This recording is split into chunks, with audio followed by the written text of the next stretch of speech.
স্বাগতম ভূতকথা সিরিজে। আজকের গল্পে আছি আমি আর আছেন আপনারা, কিন্তু শোনার সাহস কি আছে? কারণ আজকের গল্প শুধু ভয়ের নয়, এতে আছে এক রক্ত মাংসের মানুষের কষ্ট, বিশ্বাসঘাতকতা আর প্রতিশোধ।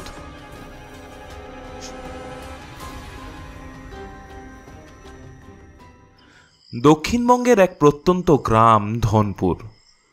এখানকার সবচেয়ে বড় পুকুরের নাম নয়াঞ্জলি, যার চারপাশে ঘন বাঁশঝাড়। দিনের বেলাতেও পুকুর পাড়ে এক অদ্ভুত ভৌতিক নীরবতা নেমে থাকে। রাত নামলে কেউ সেখানে যায় না। আর এই গ্রামে থাকতো রহিম আলী, একজন নিরীহ পরিশ্রমী জেলে। গ্রামের সবাই তাকে সম্মান করত, কিন্তু তার নিজের রক্তের ভাই আজিজ তার প্রতি হিংসায় জ্বলত। কারণ রহিমের দখলে ছিল গ্রামের সবচেয়ে দামি জমির দলিল, যা পেলে আজিজ শহরে গিয়ে বড় লোক হতে পারত। কিন্তু রহিম ছিল একেবারেই গ্রাম্য, মাটির ঘ্রাণ ছাড়া আর সে কিছুই জানত না। এ হলো গল্পের প্রথম মোড়। এক বর্ষার রাতে রহিম গেল নয়াঞ্জলির পাড়ে মাছ ধরতে।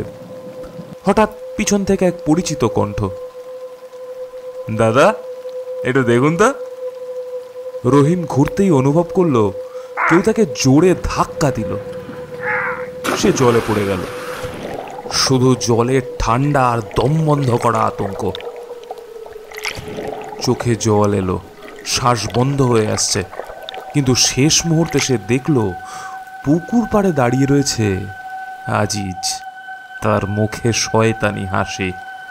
সেই রাতেই রহিমের মৃত্যু হয়। কেউ জানল না, কেউ দেখলও না।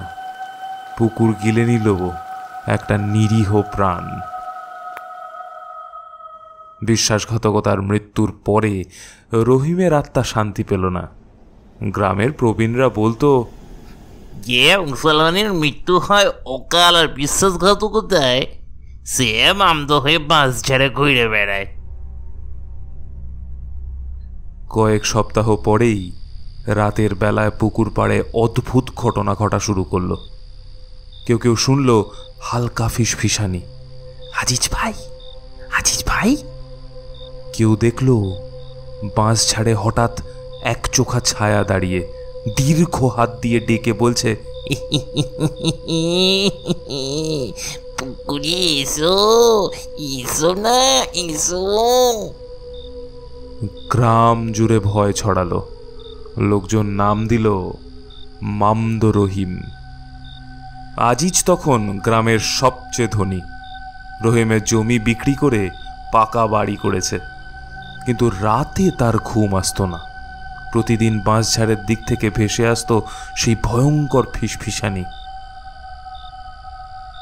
এক রাতে মাতাল অবস্থায় আজিজ ঠিক করলো, আজ আজ আমি মুখোমুখি হব, দেখবো দেখবো কে আমাদের নামে ডাকছে। হ্যাঁ, সে লণ্ঠন হাতে পুকুরের দিকে এগোলো।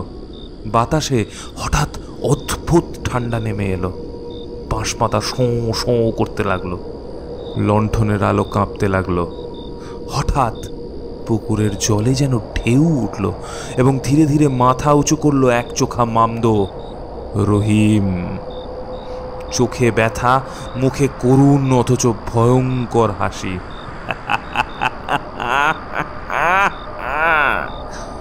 সে ধীরে ধীরে ফিসফিস করলো, ভাই ভাই, আমারে কেন মারলি?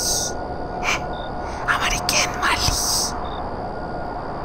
আজিজ পিছাতে লাগলো, কিন্তু হঠাৎ তার পা কাদায় পিছলালো। সে জলে পড়ে গেল। পরদিন সকালে লোকজন দেখল আজিজের নিথর দেহ ভেসে আছে নয়াঞ্জলির জলে। তার মুখে জমে আছে এক অদ্ভুত ভয়ের ছাপ। এবার গল্পের চূড়ান্ত মোড়, রহস্যের ফাঁদ। কিন্তু এখানেই গল্প শেষ নয়। কয়েক মাস পরে গ্রামের নতুন স্কুল শিক্ষক তাহির এসে বাসা নিলেন। এক রাতে তিনি বাঁশঝাড়ের পাশ দিয়ে হেঁটে যাচ্ছিলেন। হঠাৎ শুনলেন, তাহির ভাই, ও তাহির ভাই। চারপাশে কেউ নেই, কুয়াশা ঘন। হঠাৎ পুকুরের ধারে দাঁড়িয়ে থাকা এক চোখা মামদ ফিসফিস করে বলল, সাবধান, যারে তুই বিশ্বাস করস সেই তোর ক্ষতি করব।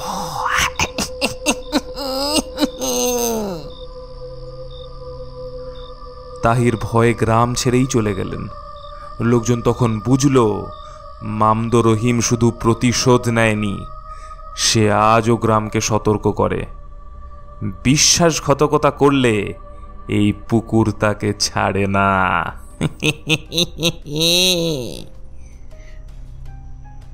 আপনারা শুনলেন ভূতকথার আজকের গল্প মামদো ভূতের ডাক। কখনো ভাববেন না মানুষ মারা গেলেই বোধহয় সব শেষ হয়ে যায়।